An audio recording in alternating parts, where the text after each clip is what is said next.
Hi everyone, welcome to the Pro MMA Betting podcast. As always, we're going to break down the card this Saturday from bottom to top. Quick recap on how we got on over the weekend, as we always do. So, really good weekend for members. We cashed both of our pre-bets. We was on Lauren Murphy as an underdog at plus 125. And we was also on the under 2.5 rounds in the Barrio versus Pichota middleweight matchup at minus 135. So both of them came in for us. And we had a really good night on live bet 2. Best night we've had since the UFC's returned. I did think that this was going to be a good live betting event. We've had a lot of, as I said last week, we've had a lot of last minute matchups. A lot of fighters have been brought in that perhaps shouldn't have been or wouldn't have been in the past. So there was a lot of uneven matches. We had a lot of quick round one finishes, which is not good for live betting, of course. But this was pretty much the whole card was well matched. No one was a big favourite. So it looked like it was going to be a good opportunity for live betting. Well, no one except Blades. I think he was the only one that was a large favourite. And it turned out to be, we managed to get the most live bets down that we've got down since the event returned. We was averaging 1 or 2 live bets an event leading up to this event since the UFC returned, but on this one we managed to get Austin Hubbard after round 2 to win inside the distance at plus 550. No idea what the Bet365 trader was thinking. I mean, Max ultimately quit on his stall, which I didn't see that happening. So it made the bet a great bet. It wasn't even a sweat, but I just, he was completely one-sided in round 2. He looked like he was caving in. I just don't know how they had the odds that wide. We also managed to get Tecia Torres some point during round 1. Again, no idea what the odds makers were thinking. They had extended Buren as the favourite during round 1 to minus 400 when, for me, Tecia was winning round 1. We managed to get Tecia at plus 250 in round 1. We also got on Belal Muhammad at some point in round 1. He was a slight favourite. Took a half unit stab at Marion Renault. I can't remember when I took that. I think it was at the end of round 1. Like, she won for me round 1, and it ultimately turned out 2 judges gave her round 1 as well. But her gas tank fell off a cliff. But it was worth a punt at plus 250. And we also jumped on Bobby Greene decision at the end of round 2. Managed to get about minus 220 on that. So it was a great night. Members got about 9 units profit, but do regret missing out on the Josh Emmett fight. He was a plus 300 underdog going into round 3 and didn't pull the trigger. I ultimately thought that the tide had turned. Shane won round 2. I thought everything was going with him. I thought perhaps Emmett's power was going to start dropping off. He hadn't managed to drop Shane at any point. Shane hadn't really looked hurt up until then, and he proved me wrong. He came out strong round 3, dropped Shane a few times. It looked like he was slowing down to me, but he wasn't. So I read that one wrong, unfortunately, because that would have been a great one to hit. And I broke my rule there. On live betting, I always say it. The books overvalue the round 2 winner, even if they lost round 1. So it was clearly to me round 1-1 going into round 3. I always say jump on the underdog if the odds are wide, and it's 1-1 going into round 3, because quite often the odds are way too wide, and the guy that lost round 2 who won round 1 will come through in round 3. We had it with, on one of the live bets, like Marion Renault. See, she won round 1. But then she fell off a cliff. You could see like cardio was declining. She wasn't going to come back. It was very unlikely she was going to come back. But with Marion, I mean, the odds were just silly because she was a big underdog after winning round 1. Ultimately it proved to be probably the odds were probably correct, but it was far too wide, and so we took the risk there. But with Emmett, for some reason, I just thought the fight was going completely in Shane's direction, and he wasn't going to come through. So I missed the boat there, unfortunately, for what would have been a phenomenal night if we got on that as well. But we hit all our other ones besides the half unit on Marion, so it was a really good night for pre and live bets for members. If you want to sign up to the service, guys, it's £195 for the year. It's peanuts compared to what kind of profit you can make. I mean, if you're using £50 or $50 per unit, from Saturday you would have won what, $400, $500 or pounds. You know, you've covered your yearly membership already, and you're £300 in profit. You know, it's dirt cheap, guys. £195 for the year. It won't last forever. I'm not keeping it that low forever. People are making a lot of money off the service. It's far too cheap. I'm not going to be putting it up by much, but it is going to be going up because it's so easy to recoup your initial investment. I can't keep it at that price much longer. So it's £195 for the year. If you go to the website ProMMABetting.com, all the packages are on there. You can sign up for weekly, monthly, 6 monthly or yearly. 95% of members are with us for 12 months. As I always say, you're best off buying into the yearly service. Now, I know I'm going to say that because that's the most expensive package, but it honestly is. In terms of value for money for you guys, you have to buy in with a long-term vision here. I mean, last week we lost like half a unit.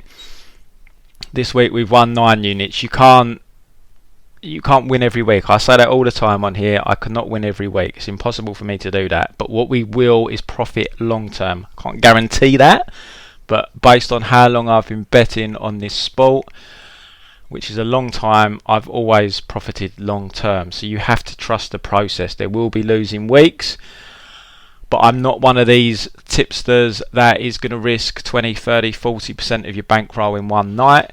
We do bet relatively small. It's rare for me to risk more than 10 units on an event. 10 units is anywhere near 10 units is pretty rare. But if there's a lot of matches I like, then I will play them. But generally, risk less than a lot of tipsters out there. So you're not going to have a massive winning night with me either. You're not going to win 20, 30 units in a night, but you will win long term. But you have to come in with that vision. You've got to be prepared to accept losses. If you can't accept losses, there's no point jumping on my service, and I'd recommend you don't bet at all if you can't accept losses. You have to roll with the punches.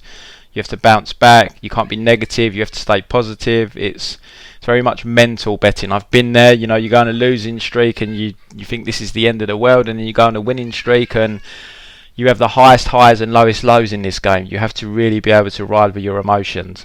But we do profit long term. Last year, £100 unit members won £14,500 across the year. All of our bets are tracked, guys. There's 3 links below this video to all the trackers. They're also on the website ProMMABetting.com. On our Twitter page at Pro MMA Betting, I post our bet slips. I also disclose stakes. I use £1,000 units. I like to prove to members I'm betting what I'm tipping. There's a lot of tipsters out there that are asking people for money. They won't put a bet slip up to prove they're betting what they're tipping. It's pathetic. And if they do put a bet slip up, they'll cover up the stake. It's like, well, why are you covering up the stake? What have you got to hide? What, you're asking people for money for tips, but you're only betting $5 per unit yourself. You know, a lot of people trying to scam, unfortunately. So I'm as transparent as can be. Everything is tracked. You will not see any members calling me out on my Twitter for lack of transparency, for lies. We've got about 160 members. We've got great camaraderie on the Discord group. A lot of knowledgeable guys on there. These aren't guys that don't know their stuff. There's a lot of knowledge in there as well. So it's a great night during the UFC events when we're smashing the live betting out the park, and it's also great when the pre-bets have come in as well. But you've got to be able to handle your emotions, because we can't win all the time. There's losses. It's going to be absolutely stacked in the coming months. UFCs are every week. The Contender Series is coming. Boxing has already returned. We haven't been live betting it yet, because I don't like to give live betting tips unless I can watch it live. I don't like watching on streams that are 1 or 2 minutes behind. So I'm waiting for Matchroom, which is Eddie Hearn's promotion, to return, because and Frank Warren's, 2 UK promoters, because all their shows are shown live on UK TV, so we can live bet them normally on a Saturday before the UFC. UFC follows straight after, so that should be returning in July. As I say, UFC and Contender Series in August and September.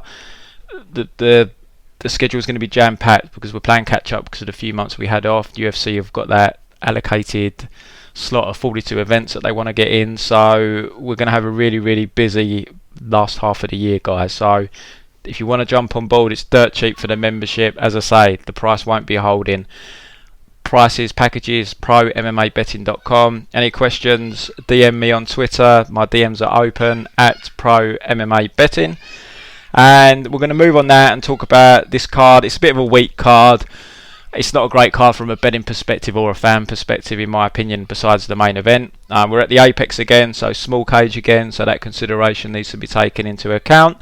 And we'll start from bottom, work our way through the card. First fight of the night is a late addition to the card. We've got Kay Hansen taking on Jinyu Frey. I don't tape on this fight. Hansen's out at a -175 favourite currently. I can't touch that on the money line for its women's MMA. She's only 20 years of age. Kay's got no stand-up by the looks of it. 1 year ago she lost to a fighter from the Czech Republic, and I'm kind of quite hard on Czech MMA. I know they've got Jury, who looks like a good is a good prospect, but generally speaking, their regional scene's pretty weak. And I did watch the fight. It was very close. She maybe could have got the decision. She nearly nailed an armbar at the end of the third round. I thought that might have swayed the decision for her, but her game is all about going for the takedown. Now, as a bettor, I like that. I know what she's going to do. I know 100% she's like Blades. She's not going to mess around in the stand-up. She's just going to go for takedowns, and she's got good takedowns. She's a physical girl, but she's still pretty raw. As I said, she's only 20 years of age, and 1 year ago she lost to that Czech girl, and since then she's beaten a couple of Brazilians that didn't really stand out in any regard. Frey is the Invicta atomweight champion. Her whole career has been at atomweight, which is 105 pounds. This is at 115, so Kay is going to be the bigger girl. Frey has got decent stand-up. She's definitely the better striker here. She's got more experience, but I mean she's 35. There's a 15-year age gap. It does look on paper like this is a good fight for Hansen, but as a bettor, there's no way I'm trusting an unproven woman at -175 who's very one-dimensional. Like I said, I do like that you know what she's going to do. It is a smaller cage as well, which will help her. But Frey's been around the block. She's an experienced veteran, but is the size difference going to be too much for her here? I have seen her stuck on her back in some fights in the past. That's what Hansen's going to be looking to do here. So I have to side with Hansen just because it's women's MMA. It's so hard for them to finish fights. I don't see Frey knocking her out. And Frey might get back to her feet. Hansen, if she gets you down, it's not necessarily you're down for the rest of the round, but even if you get back to your feet, she's straight back on the takedown. So I am going to pick Hansen, but I can't risk the money line. Looking at the props, the one that did interest me was Hansen decision at plus 160, I think it was last time I looked. I think that might be worth a little stab, because I don't think she'll finish Frey. I can just see a lot of wrestling, a lot of grinding on top. Women's MMA, 115 pounds. The finishes don't come thick and fast, so I think there's probably some value on that decision prop there. And Frey did go the distance with Hamasaki, who's a good fighter. She survived all around 3 on the floor with her. In the first fight, she got cut. It was a bad cut she suffered. That was the reason for the stoppage. So I think decision for Hansen there is worth a look if you're looking to bet that fight. Next, Jordan Griffin, Yusuf Zalal. Pretty much a pick 'em on the odds, and I can't really come to a decision on this one. It's a tough one for me. It's a better on passing. Zalal looks like a promising prospect. He trains at Factory X. He also spends time with James Krause. He looks like a well-trained fighter, but from watching the tape, there was something I don't know. I can't really put my finger on it. There was something missing. Maybe it was kind of a bit of a nasty streak, perhaps, that I just didn't feel he possessed. But he is a well-trained guy. He's fundamentally better than Jordan Griffin. We've seen Griffin in the UFC for a while now. He's a bit of a wild man.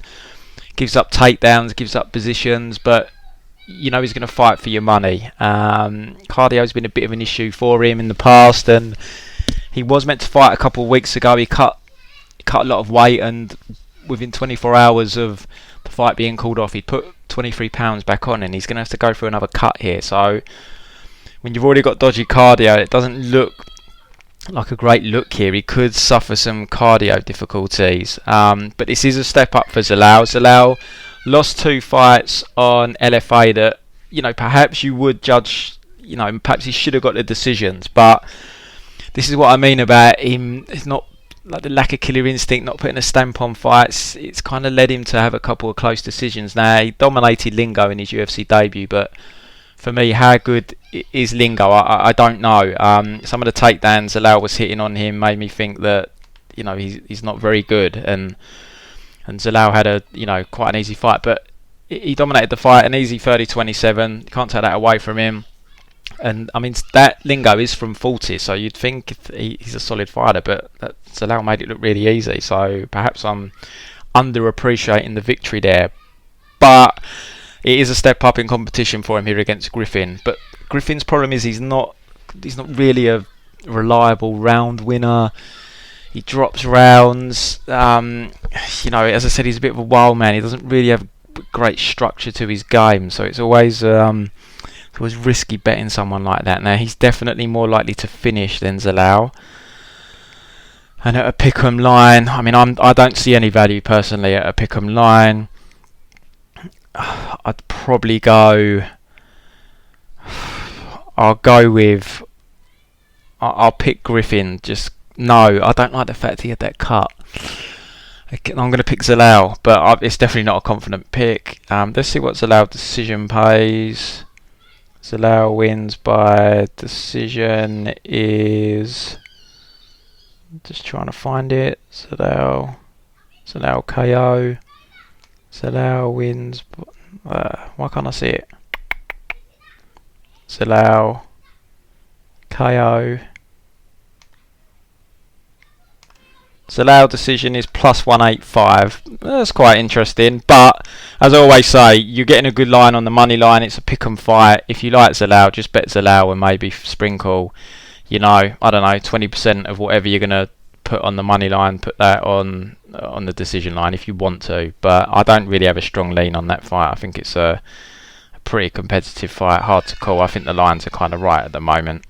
Next welterweight, we got Takashi Sato taking on Ramiz Brahimaj. Ramiz is I don't agree with him being in the UFC. I don't think it's a great management decision here. You look at his fights that have gone 3 rounds. He's slowed down in both of them quite dramatically. He's a bit of a wild. He's powerful. He's got good takedowns. He's not got the best top control. He's got a decent right hand, but he's just lacking structure to his game, and he needs to learn to expend his energy across 3 rounds, which from the 2 3-rounders you watch, he clearly doesn't know how to do. So I just think he's been, you know, he might win this fight because he's being given not the best opponent in the world, but I just can see him, unless he's matched very, very fortunately, I can see him having some problems here at welterweight in the UFC.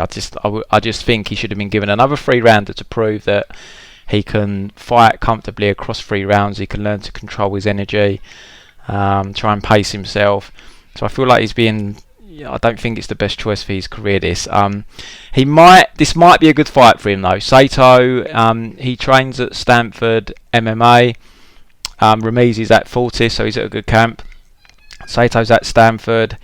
He's a southpaw. He's got a nice left hand, a good jab, but he just doesn't have enough volume. Like I rewatched the Belal fight, and he was landing the jab on Belal quite a bit, but he just wasn't following up with the left hand. I just don't know why. He's got a good judo background.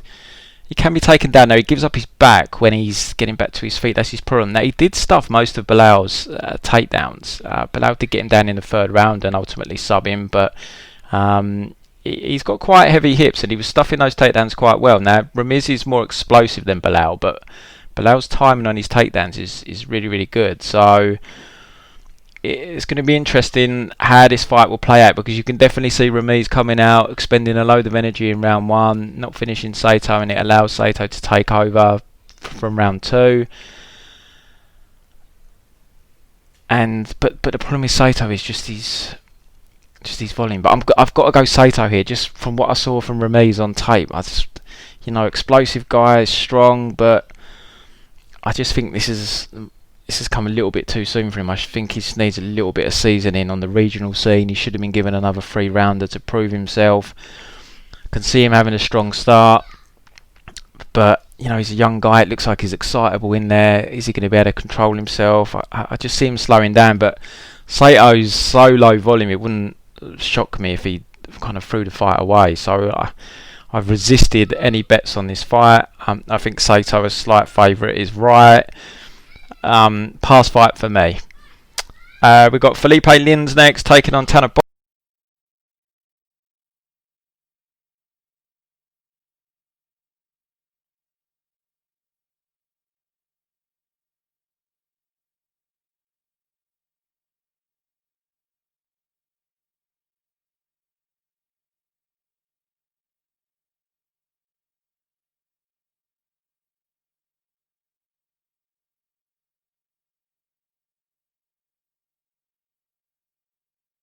On the outside, Lins has very fast hands for a heavyweight. He likes someone to come in and he let his hands go basically as you enter or close the space. And Orlovsky, they trained together, so they knew each other's games fairly well. And Orlovsky was well prepped. It was a close third round, but I've seen some people throw around the robbery, but it wasn't a robbery for me. It was 1-1 going into round 3, and round 3 was a coin flip round for me. Tanner Boser, very durable guy. Fought a lot over in Russia. He's had a couple of fights in the UFC. He had a good debut where I can't remember who he fought now, but clearly out kickboxed the guy for 3 rounds. It was a nice performance. Then he got Cyril Gain, who, excellent kickboxer, very fast. Just couldn't live with him, but he did survive. He's very durable, Boser. Boser can switch stances like Orlovsky done. He can switch to southpaw. He throws a lot of kicks, Boser. He's good with his legs, so you're probably going to have Boser trying to fight on the outside generally here. And that could create problems for Lins, because Lins likes to counter. He likes to let his hands go on the counter. And Boser, if he's wise here, will use his kicks from the outside and just try and play that game. So I'm going to pick Boser here. I think he's the underdogs ever so slightly. It's gone back to a pick'em. It's a pick'em fight, but I'm still picking Boser at a pick'em. I can see him kind of doing what Orlovsky done. I think Boser's a little bit quicker than Orlovsky, and he's very durable. I can see him replicating that game plan. I know everyone was waiting for the over. The line's absolutely trashed. It was set at 2.5. I know people were hoping for 1.5. That was never going to happen. It's been bet up to minus 240. People are probably still parlaying that, and as much as the fight probably does go to a decision, just not in love with the thought of betting minus 240 on an over in a heavyweight fight in the UFC in the small cage, as much as I do think it goes over. So I mean, if anyone's parlaying it, I can't blame you, but it's a risky proposition with heavyweights. But Boser is very durable, and he's not really a finisher. I think the over does hit quite a high percentage of the time. So I'm going to go with Boser here to win a decision. Next up, we've got Mara Borella taking on Miranda Maverick. I did do tape on this fight about a week ago, and honestly, I can't remember Maverick too well at all. I think she is a grappler. She'll come in and look for the takedowns. I don't think I came away with a great inclination for her stand-up. Borella, she's one of these that's on a quick turnaround. Hasn't been going well for anyone so far in the UFC. Now, because the UFC have been putting fights together on very short notice and cards together, that they've been rebooking people that normally wouldn't do this, who were fought just a few weeks ago. I think everyone that has been rebooked has either lost or has ended up pulling out. And I think the pullouts are down to the weight cut. And I think as a whole, there are issues with cutting weight in such proximity, and I think we're seeing that from this bad run of results of people that are turning around really quickly. Borella is on a bad losing streak as it is. She has taken this, I'm sure, because she thought she was going to get cut. I think she's lost 3 fights in a row. She's taken this for another payday. I've got to go with Maverick here, but I can't bet Maverick at minus 300. I'm not touching that. Borella's not a bad fighter, but she's very chinny for a woman, and she started well against Casey, and then she gets armbarred from the bottom. It's just sloppy. So I'm picking Maverick to get a grappling game going and to outgrind Borella across 3 rounds. But I definitely wouldn't touch the money line. But I'm not even in love with betting I think the line's maybe a little wide, but I can't really bring myself to play Borella. She just looks like someone that's taking advantage of a final paycheck here, so I'll go with Maverick. Louis Peña next, taking on Khama. So he was a huge underdog against Devontae Smith. I think Smith was like minus 1,000 favourite, sky high odds. They had trained together. People have said that maybe had an impact on the fight. It was a bit of a kind of sparring session. Worthy caught him with a lovely left hook counter, put him down. Worthy, I've gone back and looked at some of his past fights, because he's on a 7-fight winning streak, I think, at the moment. You can't find any of them fights except for some brief highlights. Full fights that are available, like the Matt Bessette fight where he got knocked out. You can find the Carl Nelson fight where he got knocked out because it's just over so quick. He was fighting down at 145. I think all of his knockout losses, because he's been knocked out 5 times, and the Matt Bessette one, he was one punched, nasty knockout. Nelson, he was one punched. I wonder if his chin's any better at 155. But he, except for Smith, he's not fought anyone of note since going up to 155. This 7-fight winning streak, besides Smith, it's a bunch of regional fighters that aren't very good. So it's hard to get a read on how his chin is now at 155. Has it improved? He does seem to be better at 155. I was trying to get a glean for his grappling.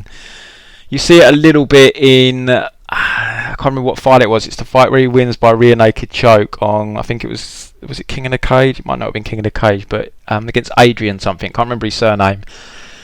You see he actually shows some okay takedown defence in that fight. He did get taken down once, I think it was. But other times he stuffed the takedowns, and then Matt Bessette did back him up at one point and hit a takedown. So that's probably going to be the path here for Louis Peña. Now, Louis Peña, southpaw fighter, he's now with ATT. I know he's been doing work with Masvidal and Dustin Poirier, so he's been getting some good training in. He's very tall. He's 6'3". He holds his chin high. He is hittable, but he's shown so far, at least, a solid chin in the UFC. Kind of let the fight with Matt Frevola slip away. All the momentum was with him. He won round 2 big. He came on strong in the last half of round 1. And he just, some people have said it was a robbery. It's not a robbery. He just didn't do enough in round 3. Like, he was backing Frevola up, but Frevola landed more shots. He was kind of bursting forward in combinations, landing them on Peña. Peña would be pushing him back for the majority of the round, but just wasn't throwing enough. It was really frustrating. So I hope Peña's learned from that fight that he needs to let his hands go more. He literally threw the fight away. He's coming off a win over Garcia, real late notice replacement. Garcia and Worthy fairly similar in the sense that Worthy's a banger, he can bang. Garcia as well, he can bang. So I expect Peña to use probably a takedown heavy approach here. He's really good on the ground. He's got them long limbs. He's very scrambly. He's very awkward. I expect him to go for takedowns here. If he can't get the takedowns, get Worthy on the fence. Look to kind of take his back. Create some mad scrambles.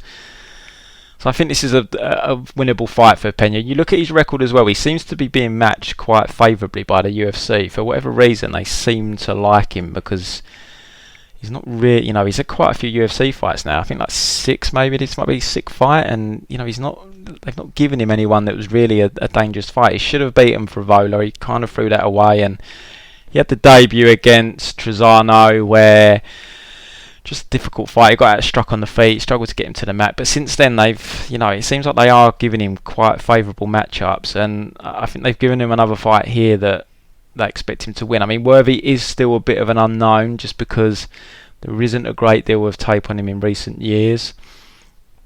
But Peña is an awkward guy to deal with because of the height, the range. He does have decent stand-up. He doesn't have great power. He's southpaw. And he's very scrambly and a bit of a spider on the mat with these long limbs. So have to go with Peña here. I mean, the line's wide. He's like a minus 280 favourite. What did grab my attention was the submission line, which is currently sitting at plus 250. I think that's a decent enough line, to be honest. for Peña to snag a submission here. Worthy's been finished in all of his losses. 5 of them are KOs, 1 by submission. So, and I expect Peña to come out with a grappling heavy game plan here. If he's got any sense, that's what he should do. So I'll go with Peña. I mean, I don't love the price, but I don't really. I think, how does Worthy win? I think he probably would need to out-volume Peña to win a decision, but I just see Peña mixing it up and making that a difficult task for Worthy. So Peña for me, and the submission line is interesting. First fight on the main card. Oh no, it's not. I thought it was Villante. It's not. It's the Sean Dodson fight that's been moved or changed. Woodson was meant to face Kyle Nelson. He's got Julian Erosa now. I actually think Erosa's a more dangerous opponent for Woodson than Nelson. Nelson for me is dangerous early, but you kind of get past round 1, and I thought it was all going to be Woodson. Erosa is a better striker.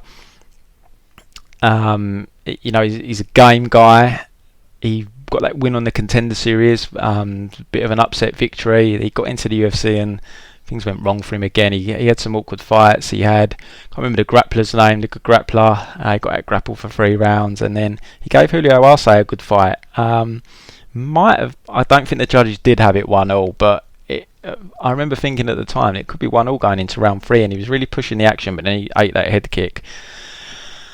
So yeah, you've got to go with Woodson here. Erosa on very short notice. I was showing a stat yesterday as well that from the last 39 fights in the UFC where someone has taken a fight as a replacement on, I think it was under 7 days notice, out of them 39 fights, the fighter stepping in on late notice in under a week has lost on 32 occasions. So I think it worked out an 18% winning rate for the fighter stepping in on very short notice, which I thought was an interesting stat. So that doesn't help Erosa's case either, especially when you consider that someone added to that tally last week with Frank Camacho losing.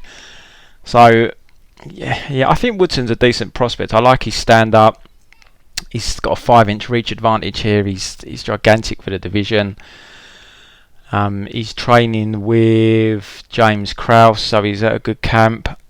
His fight's at £150, so I mean that's going to help Erosa because he's not going to have to get down to 145 on such short notice, but I don't really see it having any significance on the fight.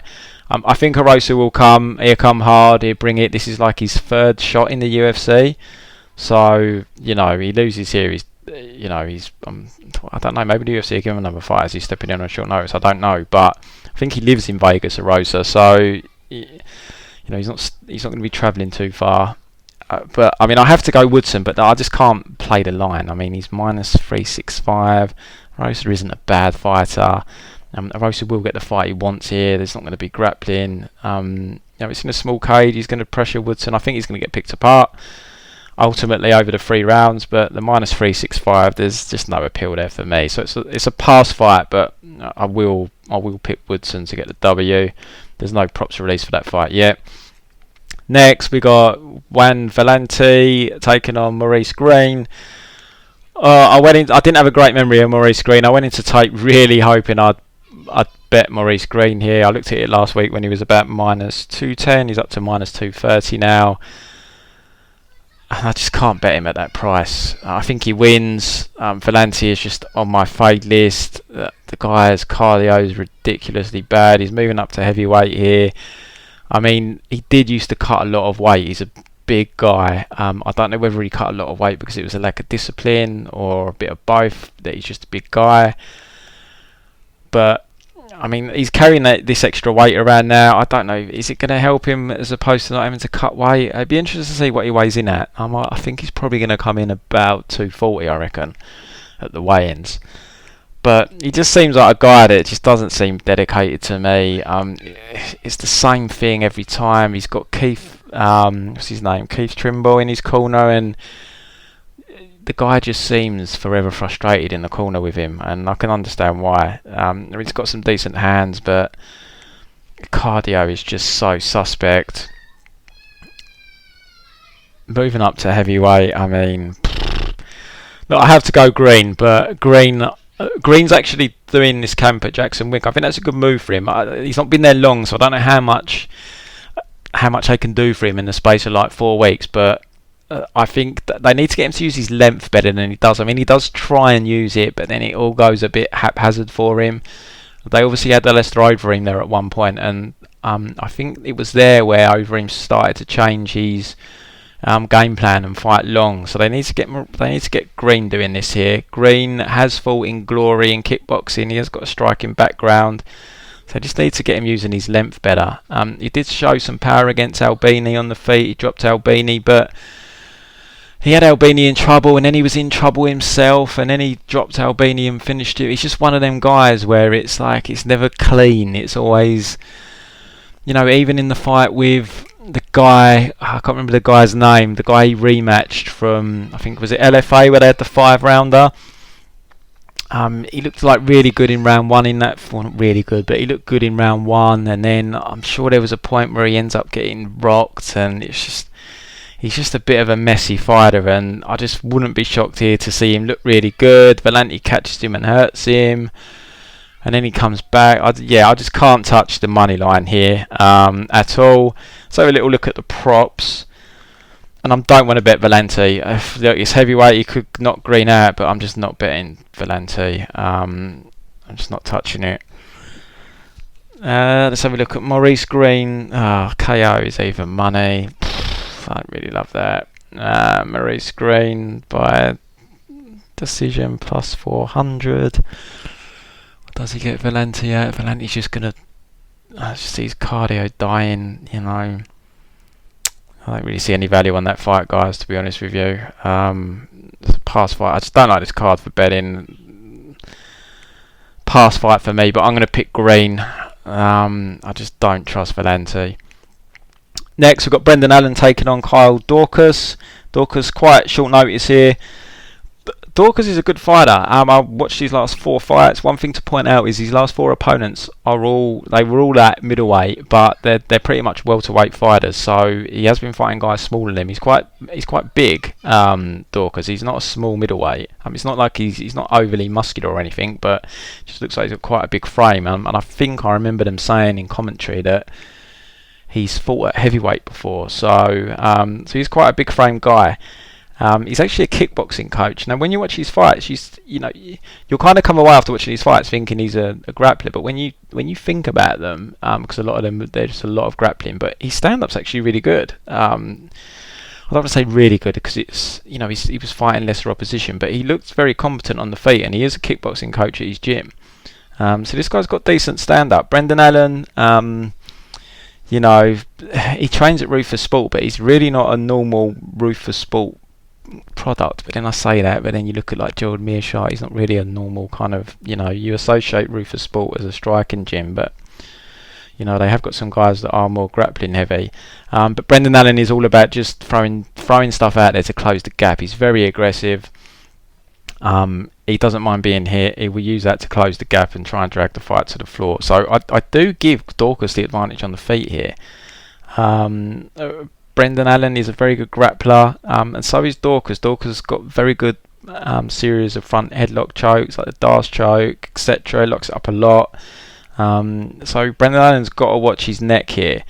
I did notice against Regman, he did nearly get pounded out with ground and pound, and I think there was another fight where I wasn't entirely convinced how good he looked off his back. He can be taken down. He's taken down. I think he's had his back taken in a few of the fights I watched as well. I'm going back over a week now, but I'm sure there was a few occasions where he had his back taken. He fought the ex-UFC guy. He had his back taken by him. And there was one of the other opponents, I think it might have been his last fight, in fact, where he had his back taken. But he is a good grappler. These are quite similar, to be honest with you. Daukaus is a better striker, but in terms of how their fights play out, there's a lot of scrambles, a lot of submission attempts, submission over position type things. We've seen Brendan Allen in the UFC in trouble against Kevin Holland. He ultimately got through that and got the submission win. I do like him. I do like his style. I really wish I bet him against Tom Breese. I called that fight to a T, but I never pulled the trigger on him, even though he was the underdog. Brendan Brees kind of quit, but he did pound Brees out, and this brings me back to what I said about Regimen nearly pounding Daukaus out. He really had him in trouble on the with the grounding pound at one point. So I think the line is a bit too wide here. He's like, Allen's like minus 275, minus 300 most books. I can't get behind that. I do think he's going to win. I think he will get Daukaus down, but I can just see there being some hairy moments where they're scrambling heavy, exchanging submission attempts. But I just think Brendan Allen's grit's going to come through here. He's a young guy. I think he's only 24 still. You can watch his fight with Hernandez, a 5-rounder, but it's a couple of years ago where he kind of gets out scrambled across the 5 rounds. But you can see he's improved. You know, fights like that are really good learning curves for young fighters. And he's very tenacious, but I just don't see any value on the money line. The over is set at 1.5. I know a fair few people like that. I don't know if I do. I can just, you know, Allen's a finisher, Daukaus is a finisher. I can see it being real sweaty. Let's have a look. Allen's submission is plus 145. That's not great. Allen TKO though, you know, plus 450 is interesting. I don't think he'll get a KO standing, but on the Contender Series he did drop that guy with a knee, but I think he submitted him in the end. But he dropped him with a knee. And he did pound out Tom Brees. And as I said, I don't know how good Daukaus is from the bottom. Regimen did have him in trouble. Looked like he was going to actually force the stoppage. But the round ended. And, you know, we saw him pound out Brees in his last fight. I mean, he is more likely to take the submission. But I think there's more value on taking the KO there. So I don't think that's a bad line, plus 450. Daukaus submission plus 550. I mean, if you like Daukaus, of course, take the money line. It's like plus 250, but I definitely, if I like Daukaus, I definitely sprinkle a bit on the submission as well. I mean, my pick is Allen, but I just think the money line's too wide. I know I normally pick the dog if I think the money line's too wide, but I do like Allen. I do like how tenacious he is, but I just don't think he'll come out looking minus 300 favourite. I think there's going to be some scary moments, but I'm not going to pick Daukaus. I'm going to go with Allen, but I wouldn't bet the money line, guys. Co-main event is Mickey Gall taking on Mike Perry. Look, real quick here, so the odds are there. Perry's like minus 320 now. He was, when I done tape, about minus 270, I think, minus 275. Look, I said, look, I'm not betting Mike Perry as a big favourite. End of. I know there's a lot of stuff going out there. He's just done the Ariel Helwani interview where he's confirmed that he's going to have his girlfriend in his corner only, and you know, he's saying all sorts of bizarre shit.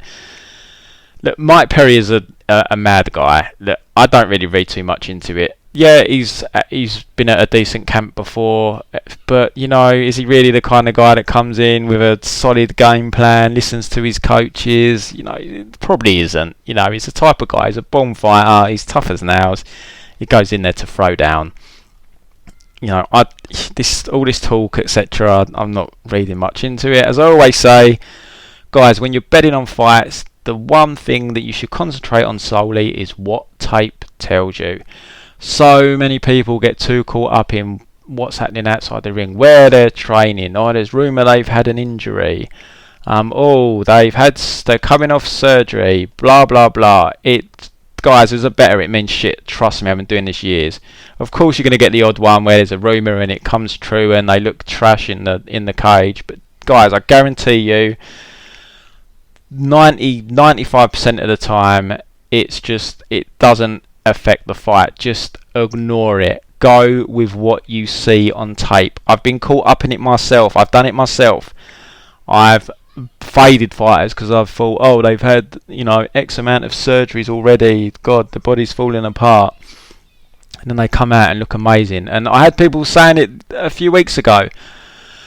People were talking about Cody Garbrandt. Some people were saying he looks old in the face. I was like, he's got a beard and long hair now. It makes everyone look older. You know, it's like people are trying to get an edge by saying he's aged. Of course he's fucking aged. He's not 25 anymore, or whatever he was when he won the title. And then there was he's had surgeries, and yeah, he has had a lot of surgeries. But until you see him fight looking old, I just don't think you can factor things like this in, because it's like, well, what percentage do you factor it in? It's just impossible to factor in. And like I said, I've been doing this years, and there's very, very few occasions where I think all these things that are raised have actually shown as a red flag when they're in the cage. So just ignore it. I know this is weird, he's saying she's just going to be the only one in his corner, but for someone like Mike Perry, I'm not really bothered about that. I don't think it's going to affect his performance. As I said, he's a born fighter. The guy goes in there to throw down. He's hard as nails. Does he ever come in with a solid game plan? Does he listen to his coaches? I don't know. Mike Perry is like, he's a natural fighter. He's not going to need someone in his corner. I know they're there to be strategic, but you put the strategy aside. A lot of the time the corner's there to try and calm the fighter down, keep them composed. Someone like Mike Perry doesn't need. He's a natural fighter. The guy's just going to go out there and scrap. So anyway, I've done the tape thinking, there's definitely no interest here for me. But I mean, Mickey Gall shouldn't be in the UFC in my opinion. I've got nothing against the kid. I just don't think he's UFC worthy. I watched his last fight with Salim Tahari, and see, this is another thing. Everyone was talking about the Diego Sanchez fight. Oh, he gassed because he had kidney failure or some bollocks. Maybe he did, but as I say, I only go what I see on tape. I saw him on tape blown out of his arse against Diego Sanchez, a 2019 Diego Sanchez who was shot to pieces, and he actually I thought he lost the decision. He actually got stopped by Diego Sanchez. Then I watched the Salim fight, thinking, okay, this kidney issue, blah, blah, blah. He's blown out of his arse against Salim. Lucky for him, Salim gassed more. The guy's cardio isn't going to hold up. Now, I'm not saying he's unfit, he doesn't train. Guys, you have to forget that. These guys are fit. I'm sure Mickey Gall is fit as a fiddle. But when you're in a fight, it's completely different cardio. You have that adrenaline drop. If you're not a natural striker, people tense up when they're getting hit and they hold their breath, and all this stuff causes you to gas unless you're really relaxed in there. Mickey Gall's only had 8 fights, guys. 8 fights. Look at his record. A lot of them are really quick wins. I mean, kind of these fights with Diego and Salim are good learning experiences for a young fighter to go the 3 rounds to learn what it's like. But fact of the matter is, he's gassed in both fights that have gone 3 rounds. He's really slowed down. The Salim fight was really close. Salim was landing big shots on him.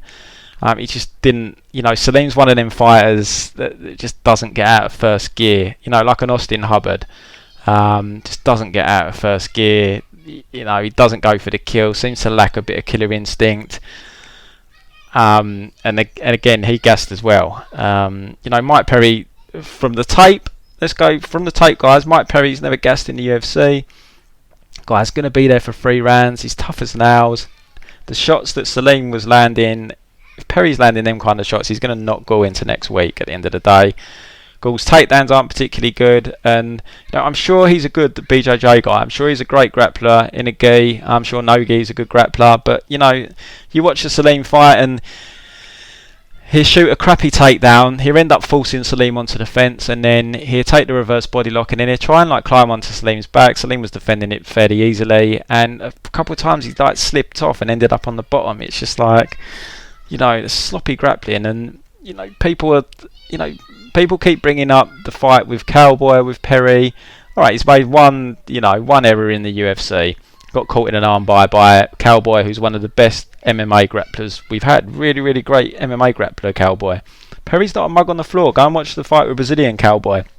Smacks the shit out of him for the last half of the second round with ground and pound. He's no mug. He's got solid takedown defence.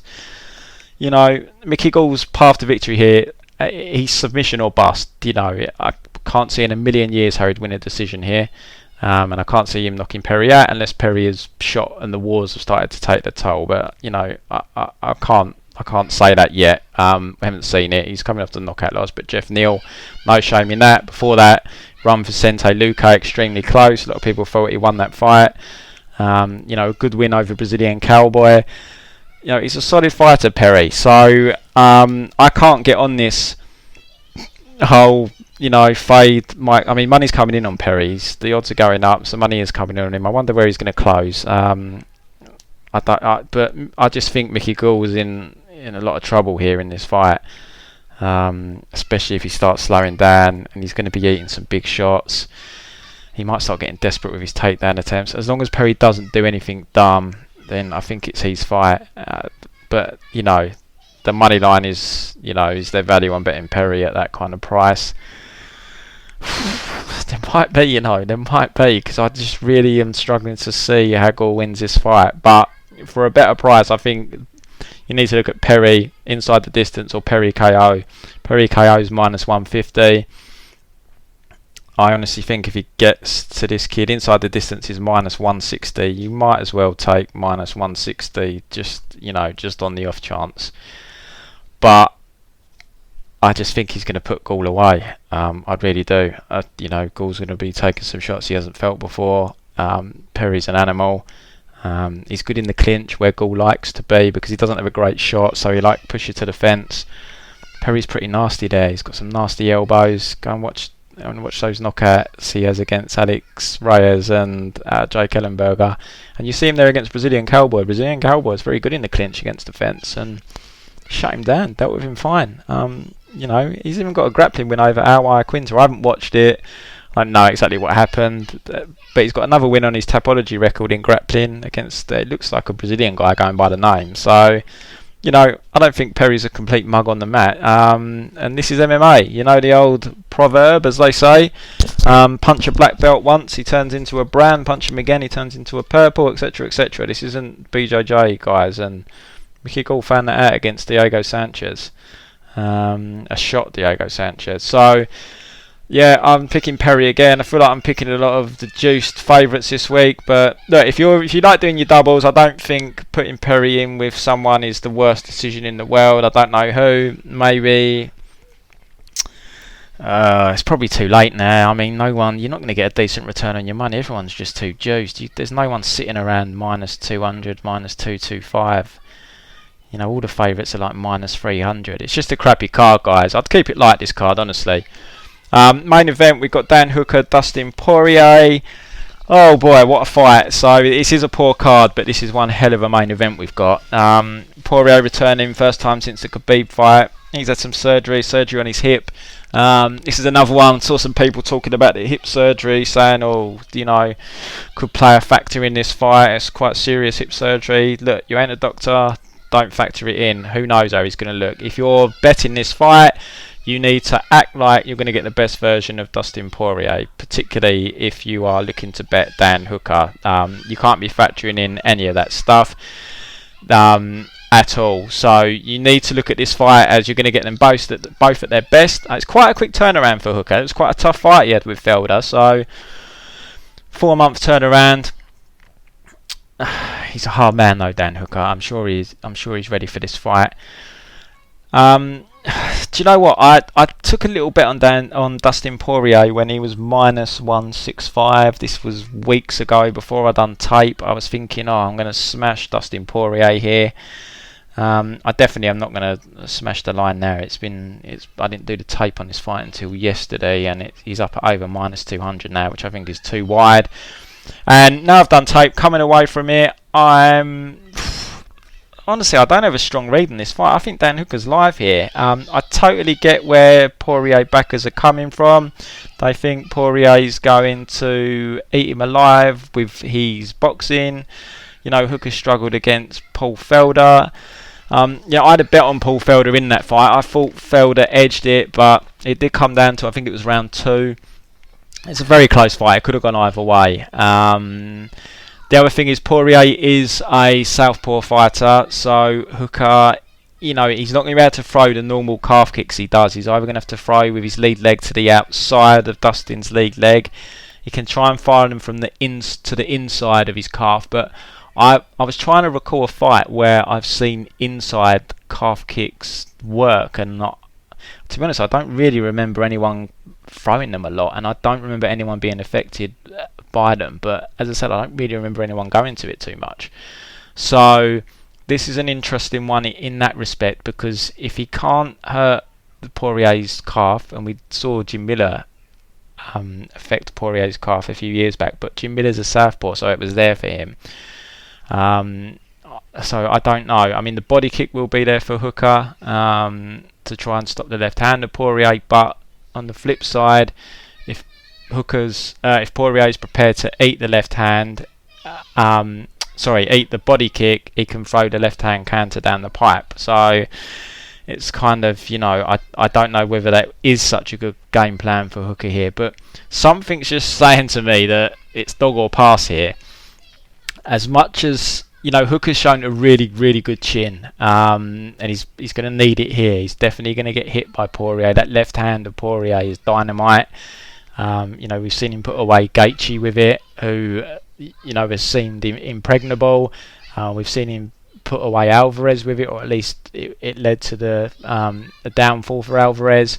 The guy cracks, and couldn't put Max away, but he had Max in a fair bit of trouble as well. So, it's a really interesting fight, and I do think Poirier wins, but I just think the line's too wide. So I'm going to pick Dan Hooker here. I think Dan is going to try and keep it long with the leg kicks.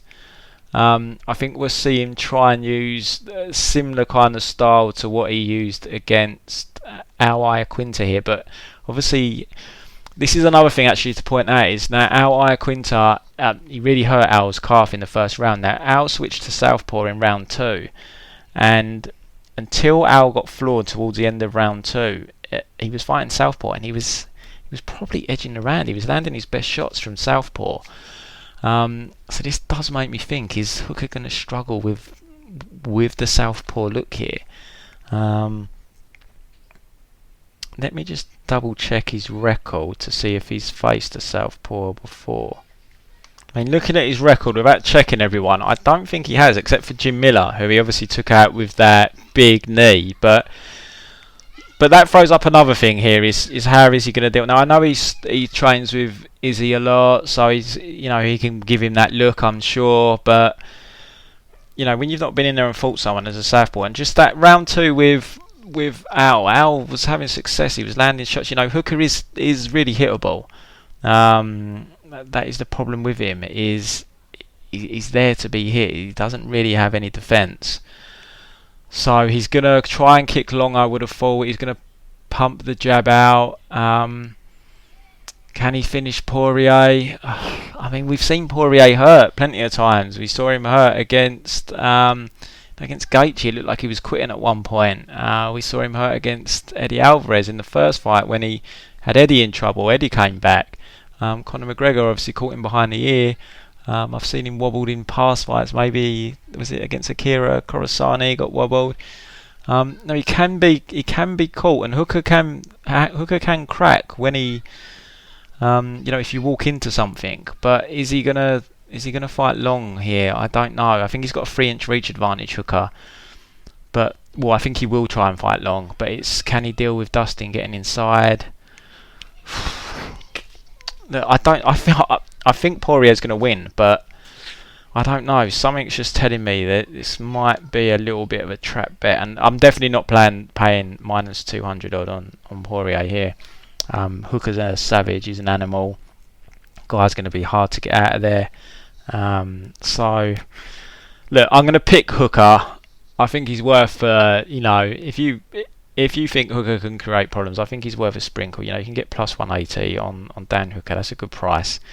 But possibly my favourite bet on the fight is over 2.5 rounds. Now it's going to be a sweat, but they're both durable. They're both tough guys. They're hard to get out of there. I think I do like the over 2.5 at minus 125. But as a UK guy, these 5 a.m. sweats are not good for my health. But I'm going to go with Hooker, even though I think Poirier. I just think there's a bit of value on the Hooker line, whereas Dustin, I don't think there is. So I'll pick Hooker, but I haven't got a great deal of confidence in it because I can see him getting hit a lot, and he's going to have to stand up to that, and then he's going to have to come back and slow Dustin down. And with Dustin being the southpaw, and if he can't compromise the calf, I just think it's a difficult night for Poirier. But I'm going to go with Hooker here because I think there's a bit of value in the line. So that's the picks for the card, guys. As I said at the start, if you want to sign up, ProMMABetting.com, go to premium packages. All the packages are there available. All bets are tracked, full transparency. Bet slips, including stakes, are posted on our Twitter account. Got over 160 members. We've got a private Discord channel for live betting tips. Great camaraderie there. A lot of good knowledge there as well. A lot of knowledgeable guys that are members. To come and jump on board. Any questions, feel free to DM me. Email me, info@prommmabetting.com. And I'll be back. We've got a week off. But then we've got 3 UFCs in a week when we go over to Fight Island. So I'm looking forward to that. So I'll be back in a couple of weeks. Good luck with your bets, guys. Hope you all make money.